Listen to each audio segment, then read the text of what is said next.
السلام علیکم ورحمۃ اللہ وبرکاتہ۔ حضرت اویس کرنی رضی اللہ تعالیٰ عنہ کو آپ صلی اللہ علیہ وسلم کی ذات اقدس سے والہانہ عشق تھا۔ یہی وجہ کہ آپ صلی اللہ علیہ وسلم فرمایا کرتے تھے کہ یمن کی طرف سے مجھے محبت کی خوشبو آتی ہے کیونکہ وہاں میرا دوست اویس کرنی رہتے ہیں۔ آپ صلی اللہ علیہ وسلم نے فرمایا کہ قیامت کے روز اللہ تعالیٰ 70,000 فرشتہ پیدا کریں گے جن کی اشکال حضرت اویس کرنی جیسی ہوگی، اور ان کے جلوس میں خواجہ صاحب کو بہشت کی طرف لے جایا جائے گا۔ ساری کائنات یہ منظر دیکھے گی مگر کوئی شخص پہچان نہیں پائے گا کہ اصل خواجہ کرنی کون ہے۔ اللہ تعالیٰ نے جس طرح دنیا میں ان کو لوگوں سے چھپائے رکھا، اسی طرح روز قیامت کو بھی ان کو غیر کی نگاہوں سے دور اور محفوظ رکھیں گے، کیونکہ اللہ تعالیٰ کا فرمان ہے کہ میرے دوست میری قبا کے نیچے رہتے ہیں اور اس وجہ سے ان کو کوئی پہچان نہیں سکتا۔ اور اویس کرنی رضی اللہ تعالیٰ عنہ کو ماس پہچان ایک صحابہ کرام کے کسی نے بھی نہیں دیکھا تھا۔ حضرت اویس کرنی رضی اللہ تعالیٰ عنہ اسلام آنے سے پہلے ہی تو اس دنیا میں تشریف لا چکے تھے۔ بچپن میں ہی آپ والد کی شفقت سے محروم ہو گئے، اس لیے ان کو بچپن ہی میں محنت مزدوری کرنا پڑی۔ آپ لوگوں کی اونٹ چلایا کرتے تھے اجرت پہ، اور اسی وجہ سے اپنی ضعیف اور نبینا والدہ کا پیٹ پالا کرتے تھے۔ ان کے علاوہ جو تھوڑی سی رقم بچ جاتی تھی ان کو لوگوں میں تقسیم کر دیا کرتے تھے۔ آپ کی زندگی کے شب و روز اسی طرح گزر رہے تھے کہ یمن تک اسلام کے نام لیوا پیدا ہو گئے۔ جب آپ کو اسلام اور حضرت محمد صلی اللہ علیہ وسلم کے متعلق خبر ملی تو آپ فوراً اسلام لے آئے۔ آپ کے اندر نور ہدایت کی شمع تو خدا نے پہلے ہی سے روشن کر رکھی تھی۔ اعلان نبوت اور اشاعت اسلام نے اس شمع ہدایت کو جلا بخشی۔ آپ رسول صلی اللہ علیہ وسلم کے دیوان ارشدائی بن گئے۔ آپ صلی اللہ علیہ وسلم نے فرمایا کرتے تھے کہ اویس کرنی کو اسلام کی دولت سے اللہ تعالیٰ نے خود اشناعت کرایا، اور یہ خدا کی رحمت اور فضل کا اعجاز ہے کہ وہ میرا شدید عاشق بن گیا۔ مگر آپ کو چشم باطنی کے اشارے سے حضرت نے مدینے آنے سے روکے رکھا۔ اس کی دو بڑی وجوہات تھیں۔ ایک تو خواجہ صاحب کی والدہ ضعیف اور بصارت سے محروم تھی، انہیں اکیلے چھوڑنا ناممکن تھا، ان پر ہر وقت جذبہ طاری رہتا تھا۔ اس وجہ سے آپ صلی اللہ علیہ وسلم نے خواجہ صاحب کو حکم دیا کہ آپ ہر وقت میری چشم باطن کے سامنے ہیں، لہذا مدینے آنے کے بجائے اپنی والدہ کی خدمت میں مصروف رہیں۔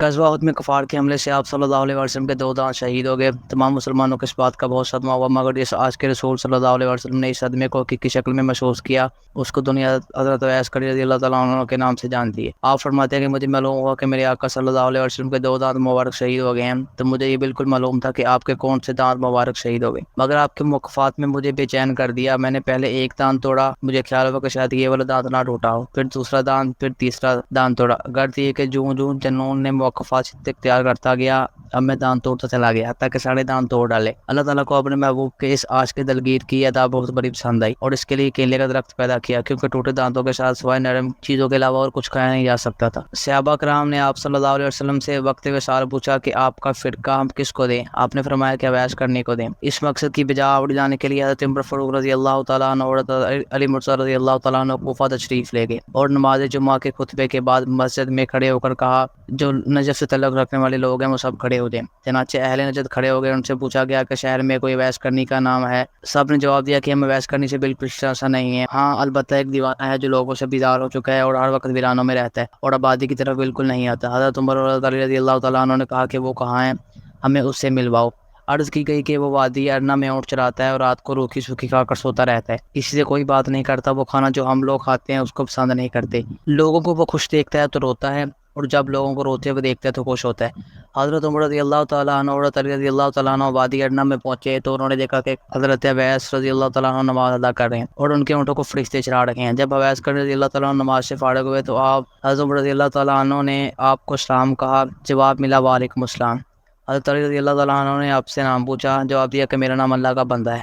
حضرت عمر رضی اللہ تعالیٰ عنہ نے کہا کہ اللہ کی پتی تو ہم سب ہیں، آپ اپنا خاص نام بتائیے۔ خواجہ صاحب بولے کہ میرا نام اویس ہے۔ حضرت عمر رضی اللہ تعالیٰ عنہ نے ان کا ہاتھ پکڑ کر وہ نشان دیکھا جس کے متعلق نبی پاک صلی اللہ علیہ وسلم نے فرمایا تھا کہ وہ نشان اویس کی شناخت کی علامت ہوگا۔ حضرت عمر رضی اللہ تعالیٰ عنہ نے جب وہ نشانی علامت خواجہ اویس کے ہاتھ پر دیکھا تو ان کے ہاتھ کو بوسہ دیا اور کہا یہ اویس کرنی رسول صلی اللہ علیہ وسلم نے آپ کو اسلام بھیجا ہے، اور ساتھ ہی یہ بھی عنایت فرمائی ہے اور وصیت فرمائی ہے کہ آپ امت محمدیہ صلی اللہ علیہ وسلم کی بخشش کے لیے دعا کریں۔ حضرت اویس کرنی نے کہا کہ اے عمر اور علی، آپ لوگ حضرت محمد صلی اللہ علیہ وسلم کے رفیق خاص ہیں اور مجھ سے اول ہیں، دعا تو آپ لوگ کریں کیونکہ آپ کا مرتبہ اللہ تعالیٰ کے دربار میں بہت زیادہ بلند ہے۔ حضرت عمر علی رضی اللہ تعالیٰ عنہ یکے زباں ہو کر بولے ہم تو دعا کرتے ہیں مگر آپ نبی پاک صلی اللہ علیہ وسلم کی وصیت پر عمل کرتے ہوئے امت مسلمہ کے لیے دعا فرمائی۔ خواجہ اویس کرنی نے پھر کہا کہ اے عمر اور علی، آپ غور کر لیجئے، شاید میں وہ اویس نہ ہوں، وہ کوئی اور ہو جس کا ذکر نبی پاک صلی اللہ علیہ وسلم نے فرمایا۔ حضرت عمر رضی اللہ تعالیٰ عنہ نے فرمایا کہ اے اویس، رسول صلی اللہ علیہ وسلم نے آپ کے متعلق 2 نشان بتائے تھے اور وہ دونوں نشان آپ کے پاس موجود ہیں، لہذا ہماری پہچان اور شناخت بالکل درست ہے۔ خواجہ اویس رضی اللہ تعالیٰ عنہ نے حضرت عمر اور حضرت علی رضی اللہ تعالیٰ عنہ سے کہا کہ لائیے وہ فرقہ مجھے عطا کیجیے تاکہ میں حسب حکم آقا کا کام کر سکوں۔ جب ان کو فرقہ دیا گیا تو حضرت عمر اور حضرت علی رضی اللہ تعالیٰ عنہ سے کچھ فاصلے پر چلے گئے اور زمین پر سجدہ ریز ہو کر اللہ تعالیٰ کی بارگاہ میں عرض کی کہ اے اللہ، اس وقت تک یہ فرقہ نہ پہنوں گا جب تک تو سرکار دو عالم کی ساری امت کو میری سفارش پر بخشش نہ دے گا، کیونکہ پیغمبر اسلام نے یہ مرکہ مجھے عطا کیا ہے اور فاروق اور مرتضی نے مجھ تک پہنچانے کے فرائض انجام دیے ہیں۔ اب تیرا کام ہے کہ تم میری دعا سن لے اور قبول کر لے۔ تو اللہ تعالیٰ نے فرمایا کہ اویس، ہم نے تیری دعا کی برکت سے چند لوگوں کو تیری سفارش پر بخش دیا ہے۔ آپ نے پھر عرض کی کہ اے اللہ تعالیٰ، جب تک تو سب کو نہیں بخشے گا میں یہ فرقہ نہیں پہنوں گا۔ ندا آئی، میں نے کئی ہزار فرد بخش دیے۔ عرض کی مولا، میں سب کو بخشوانا چاہتا ہوں۔ ابھی یہ کہہ سن چل رہی تھی کہ حضرت عمر اور علی رضی اللہ تعالیٰ عنہ آپ کے قریب چلے گئے۔ آپ دونوں کو خواجہ ویس کرنی نے کہا کہ آپ لوگ یہاں کیوں آئے ہیں؟ میرا اور خدا کا سلسلہ جاری تھا۔ آپ لوگوں کی آمد نہ ہوتی تو میں نے اس وقت تک یہ فرقہ نہیں پہنا تھا جب تک اپنے آقا کے ساری امت کو نہ بخشوا لیتا، اور مجھے یہ پورا یقین تھا کہ اللہ تعالیٰ نے میری سفارش پر نبی پاک صلی اللہ علیہ وسلم کی امت کے ہر فرد کو بخش دینا تھا۔ مشہور صحابی حضرت ربی رضی اللہ تعالیٰ عنہ کہتے ہیں کہ جب میں حضرت ویس کرنی رضی اللہ تعالیٰ عنہ کی زیارت کو گیا تو میں نے انہیں فجر کی نماز میں مشغول پایا۔ نماز سے فارغ ہوئے ایک تو اپنے درود و وظائف میں مصروف ہو گئے یہاں تک کہ ظہر کا وقت آ گیا، پھر یکے بعد دیگر نمازوں اور ذکر الہی میں ایسے مگن ہوئے کہ ساری رات گزر گئی۔ اسی طرح 3 دن گزرے۔ میں نے دیکھا اور حیران رہ گیا کہ ان 3 دن اور راتوں نے حضرت نے نہ کچھ کھایا اور نہ پیا، بلکہ عبادت میں مشغول رہے اور لمحہ بھر کے لیے بھی آرام نہیں کیا۔ چوتھی رات آپ تھوڑی دیر کے بعد سوئے اور کچھ کھانا بھی کھایا، پھر استغفار کرنے لگے کہ یا الہی، میں تجھ سے پناہ مانگتا ہوں، میں نیند اور بھوک کے غلبے میں مبتلا ہو گیا۔ حضرت ربی رضی اللہ تعالیٰ عنہ کہتے ہیں کہ خواجہ ویس کرنی نے راتوں کو تقسیم کیا ہوا تھا۔ ایک رات میں سجدہ کرتے تو پوری رات سجدے میں ہی گزار دیتے، اگر رکوع کرتے تو رکوع کی حالت میں ہی رہتے، کسی رات کو قیام کرتے تو قیام میں ہی بسر کرتے تھے کہ ہر رات کو دوسری رات کی طرح زندہ رکھتے تھے۔ خواجہ ویس کرنی رضی اللہ تعالیٰ عنہ کو حضرت عمر نے پیغام بھیجا کہ اگر آپ کے اجازت ہو تو کوفہ کے گورنر کو لکھوں کہ وہ آپ کا خاص خیال رکھیں۔ خواجہ صاحب نے جواب دیا کہ میں نے خصوصیت کے ساتھ زندگی بسر کرنے کے سخت خلاف ہوں، میرا ہاتھ حاج دروا کے ہاتھ میں ہے، مجھے تو بس یاد الہی سے غرض ہے، وہ میں کر رہا ہوں اور مجھے کوئی چیز بھی درکار نہیں ہے۔ اس کے بعد آپ نے کوفہ بھی چھوڑ دیا اور کسی اور علاقے میں نکل گئے جہاں آپ کو کوئی تلاش نہ کر سکے۔ ایک دفعہ کا واقعہ کہ حضرت ویس کرنی رضی اللہ تعالیٰ عنہ آپ صلی اللہ علیہ وسلم کے دیدار کا شوق پیدا ہوا تو انہوں نے مدینے آنے کا ارادہ کیا۔ ادھر انہوں نے ارادہ کیا کہ ادھر نبی پاک صلی اللہ علیہ وسلم کو کسی غزوہ کی شرکت میں مدینے سے باہر جانا پڑا، لیکن آپ صلی اللہ علیہ وسلم نے حضرت عائشہ رضی اللہ تعالیٰ عنہ سے فرمایا کہ میرے جانے کے بعد اگر کوئی مہمان آئے، اگر وہ یہاں آئے تو اس کی خوب خاطر مدارت کی جائے اور ہر طرح سے اس کا خیال رکھا جائے، کیونکہ وہ بڑا ہی پارسا انسان ہے، اور میرے آنے تک اس کو روکنے کی کوشش کی جائے، اگر وہ رکنا چاہے تو مجبور نہ کیا جائے، مگر اس کی شکل و صورت یاد رکھی جائے۔ یہ ہدایت دے کر سالت مآب خود وہ غزوہ میں شرکت کے لیے روانہ ہو گئے۔ بعد میں حضرت ویس کرنی رضی اللہ تعالیٰ عنہ مدینہ سے تشریف لائے۔ ان کو جو پتہ چلا کہ حضور صلی اللہ علیہ وآلہ وسلم اس وقت مدینے میں نہیں ہیں، اسی وقت واپسی کا فیصلہ کیا۔ ان کو روکنے کی بڑی کوشش کی گئی مگر وہ نہ رک سکے اور نہ ہی کسی قسم کی خاطر کروائی، واپس لوٹ گئے۔ جب آپ صلی اللہ علیہ وآلہ وسلم مدینہ سے تشریف لائے تو آتے ہی انہوں نے حضرت عائشہ رضی اللہ تعالیٰ عنہ سے سوال کیا کہ کیا کوئی مہمان آیا تھا؟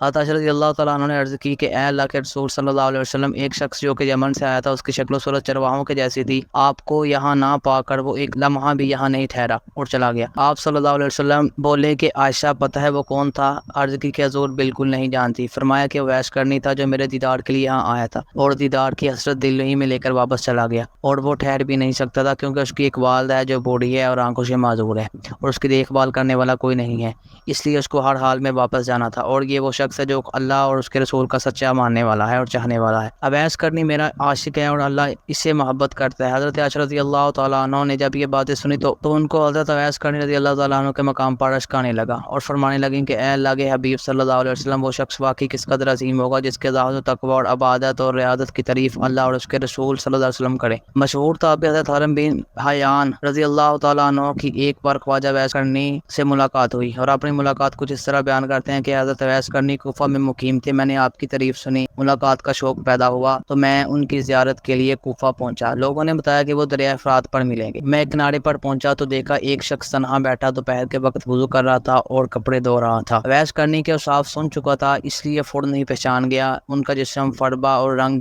گندمی تھا، سر مونڈا ہوا تھا اور داڑھی گنی تھی، بدن پر اور چہرے پر بہت بڑا اور محیط تھا، صوف کا پاجامہ پہنے ہوئے تھے اور صوفی کی ایک چادر جسم پر تھی۔ میں نے قریب پہنچ کر اسلام کیا، انہوں نے جواب دیا اور میری طرف دیکھ کر کہا کہ اللہ تمہیں سلامت رکھے۔ میں نے مصافحے کے لیے ہاتھ بڑھایا لیکن انہوں نے مصافحہ کرنے سے گریز کیا اور اپنے پہلے الفاظ دہرائے کہ اللہ تمہیں سلامت رکھے۔